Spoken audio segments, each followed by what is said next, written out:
Assalamualaikum warahmatullahi wabarakatuh. Halo semuanya, perkenalkan nama saya Rifka. Pada video kali ini saya akan menjelaskan materi tentang percabangan atau conditional statements dalam bahasa C++. Materi ini penting karena digunakan untuk membuat program bisa mengambil keputusan. Pertama-tama kita harus ketahui apa itu percabangan. Percabangan adalah fitur dalam C++ yang membuat program bisa memilih jalur eksekusi berdasarkan suatu kondisi. Jadi program akan mengecek dulu apakah kondisinya true atau false. Jika benar, program menjalankan perintah tertentu. Jika salah, program bisa menjalankan perintah lain atau dilewati saja. Kemudian sini ada dasar kondisi. Yang mana percabangan bekerja dengan kondisi boolean yang hasilnya hanya dua, yaitu true dan false. Untuk membuat kondisi, kita menggunakan operator perbandingan seperti sama dengan, tidak sama dengan, lebih besar, lebih kecil, lebih besar sama dengan, dan lebih kecil sama dengan.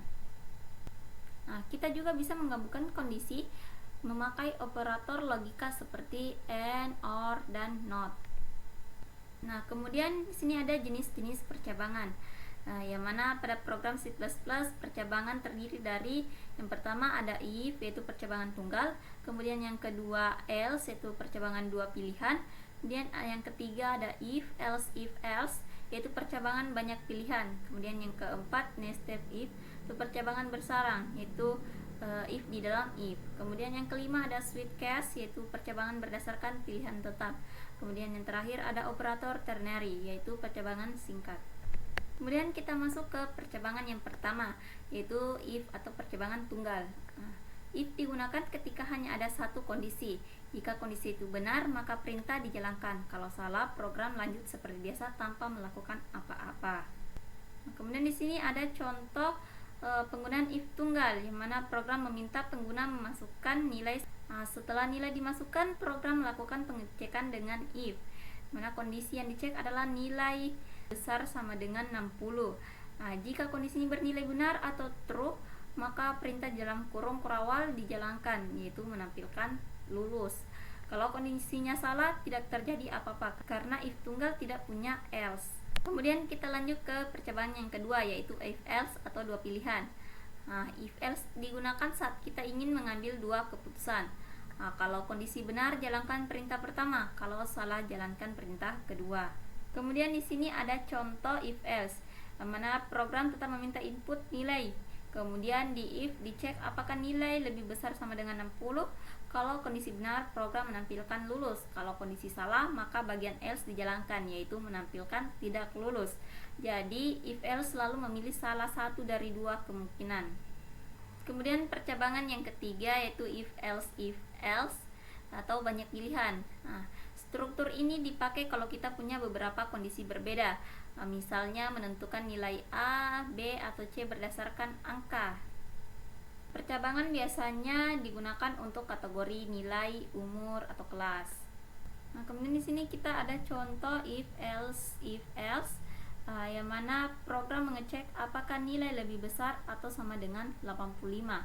Kalau benar, tampilan nilai A dan kondisi percabangan berhenti karena kondisi sudah terpenuhi. Kalau salah, program lanjut mengecek kondisi yang kedua, yaitu nilai lebih besar sama dengan 70. Jika tidak terpenuhi juga, program lanjut ke kondisi ketiga, yaitu nilai lebih besar sama dengan 60. Jika semua kondisi salah, barulah bagian else terakhir dijalankan. Jadi sistem ini mengecek dari atas ke bawah sampai menemukan kondisi yang benar. Kemudian kita lanjut ke percabangan yang keempat, yaitu nested if atau if di dalam if.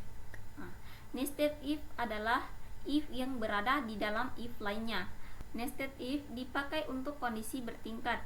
Disebut nested karena kita hanya masuk ke if berikutnya jika if sebelumnya benar.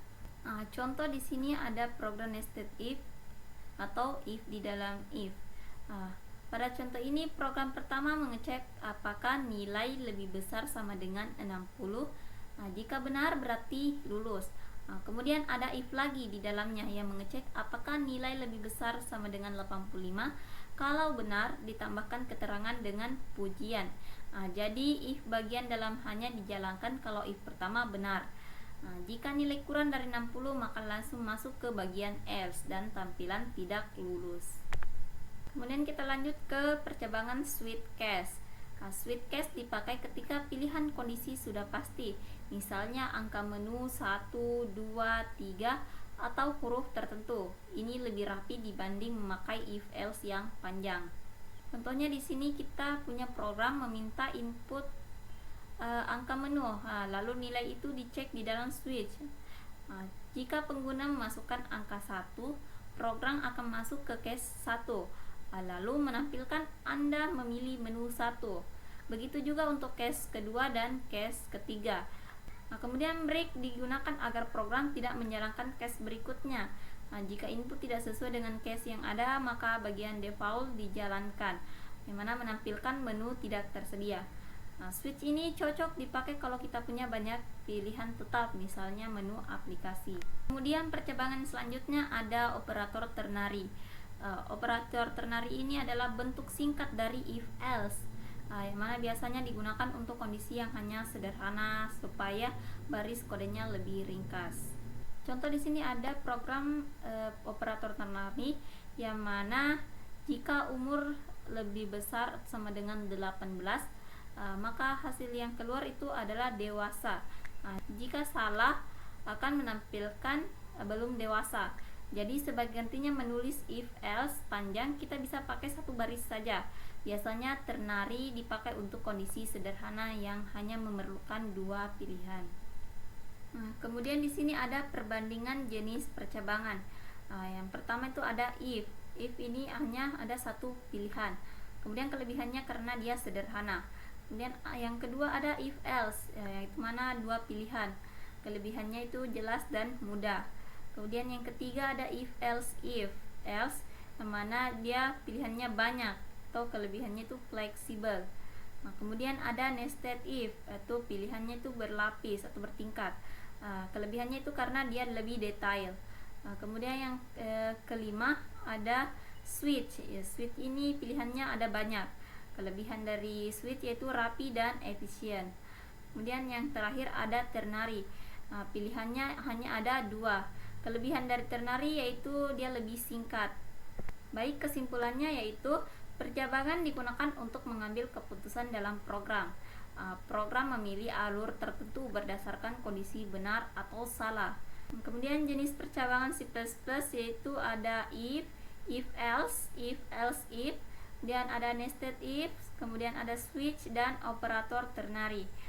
Kemudian setiap jenis dipakai sesuai kebutuhan. If untuk kondisi sederhana, switch untuk pilihan tetap, nested if untuk kondisi yang bertingkat, kemudian ternary untuk kondisi singkat. Percabangan digunakan untuk membuat program lebih dinamis dan cerdas. Sekian penjelasan saya tentang percabangan dalam C++. Semoga mudah dipahami dan bermanfaat. Terima kasih sudah menonton. Wassalamualaikum warahmatullahi wabarakatuh.